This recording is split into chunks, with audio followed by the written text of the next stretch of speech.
Welcome 26 news के साथ मैं हूं नाइला मीर। नजर डालते हैं नेशनल बुलेटिन पर। विफाकी तहकीकाती इदारे FIA ने मोनिस लाइक इंटरपोल के जरिए रेड वारंट जारी करवाने के लिए मरासला भिजवा दिया। Anti money laundering circle Lahore की मोनिस लाइक के खिलाफ मनी लॉन्ड्रिंग और करप्शन केस में आम पेशरफ सामने आई है। FIA लाहौर ने मुल्जिम मोनिस लाइक इंटरपोल के जरिए रेड वारंट जारी करवाने के लिए मरासला भिजवा दिया। इससे कबल स्पेशल जज सेंट्रल कोर्ट लाहौर ने मुल्जिम मोनिस लाइक को इश्तेहारी करार देते हुए दायमी वारंट गिरफ्तारी जारी किए थे। मोनिस लाइक मुतअद्दिद मरतबा अदालत और FIA के जारी करदा नोटिसों को पस पुश डालते रहे और शामिल तफ्तीश होने से गुरेजा रहे।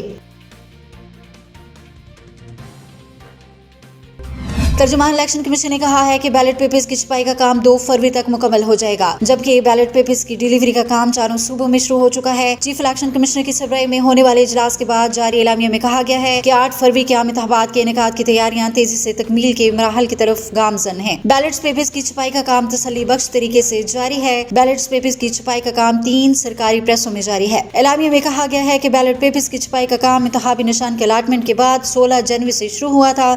इसके अलावा सिक्योरिटी इदारों, ROs और डिस्ट्रिक्ट एडमिनिस्ट्रेशन की मदद से बैलेट पेपर्स की डिलीवरी का काम किया जा रहा है।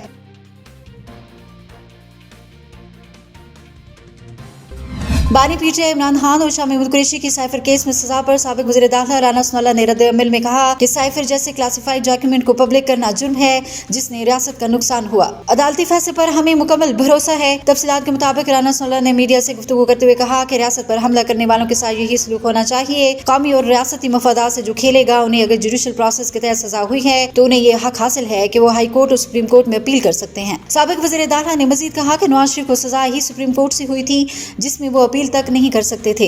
राना सनाउल्लाह का मजीद कहना था कि सियासी जमात और कारकुन का एहतजाज का आईनी हक है। एहतजाज और रियासत के खिलाफ हथियार उठाने में फर्क है। रियासत पर चढ़ दौड़ने, शोहदा की यादगार पर डंडे बरसाने, दुश्मन के कलेजा में ठंडक डालने वाले में फर्क रखना होगा। अगर ये फर्क नहीं रखा जाएगा तो फिर रियासत कायम नहीं रह सकती।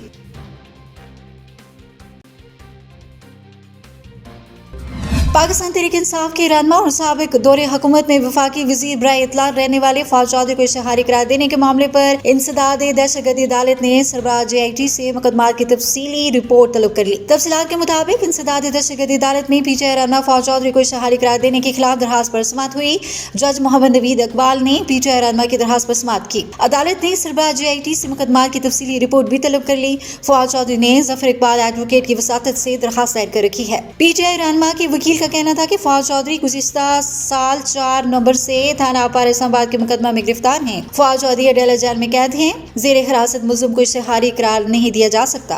अदालत ने फवाद चौधरी को मुस्लिम लीग नून का ऑफिस जलाने के मुकदमा में इश्तेहारी करार दे रखा है। पुलिस की दरखास्त पर फवाद चौधरी को इश्तेहारी करार दिया गया। अदालत इश्तेहारी करार देने का फैसला कालादम करार दे तमाम मुकदमात में एक ही मरतबा गिरफ्तारी डालने का हुक्म दिया जाए। फवाद चौधरी से तमाम मुकदमात की तहकीकात अडेला जेल में करने का हुक्म दिया जाए।